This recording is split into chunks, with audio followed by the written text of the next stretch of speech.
Les images du défilé du 1er mai sont insupportables. Pour Elisabeth Borne, elles illustrent qu'un nouveau palier a été franchi dans la violence. Nous devons tous, responsables publics, la condamner avec la plus grande fermeté, insiste la Première ministre lors de la séance des questions au gouvernement, de ce mardi 2 mai, rapporte Le Parisien.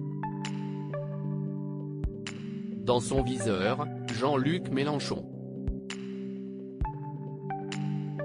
À droite comme à gauche, les élus dénoncent son silence face aux violences qui ont fait 406 blessés parmi les policiers et gendarmes sur place. À l'inverse, le chef de file de la France insoumise a pris la parole avant que le cortège ne s'élance pour scander à bas la mauvaise République. Mauvaise République, c'est évidemment une provoque de Mélenchon, assure un écologiste à nos confrères. Les insoumis en font une par semaine et les macronistes font semblant de s'offusquer, c'est du théâtre. Sauf qu'à la fin c'est le RN qui gagne. Supérieur à Jean-Luc Mélenchon, découvrez les femmes qui ont compté dans sa vie. Jean-Luc Mélenchon et Gérald Darmanin se renvoient les responsabilités sur Twitter. Jean-Luc Mélenchon s'en est pris au ministre de l'Intérieur au lendemain du défilé du 1er mai. Le maintien de l'ordre hier a tourné une fois de plus à une absurde violence générale.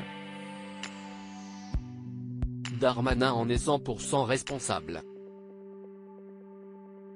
Si est pourquoi il veut reporter sa responsabilité sur les autres.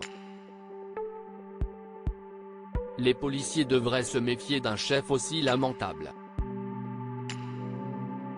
Le principal intéressé n'a pas attendu pour répliquer.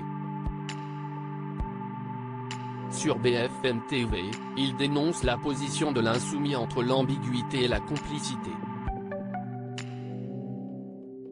Avant de l'accabler en lui remettant une partie de responsabilité des violences après avoir voulu exciter tout le monde en appelant quasiment à la sédition lors de son discours. Pour lui, les insoumis sont complices, manifestement, de ces violences. Comme le rappellent nos confrères, le député LFI Alexis Corbière jugeait qu'il était dingue et irresponsable de participer aux manifestations armées de cocktails Molotov. Il avait alors eu une pensée particulière pour le policier qui a pris feu. Le Parisien précise que le parquet de Paris a ouvert une enquête pour tentative d'homicide sur personne dépositaire de l'autorité publique.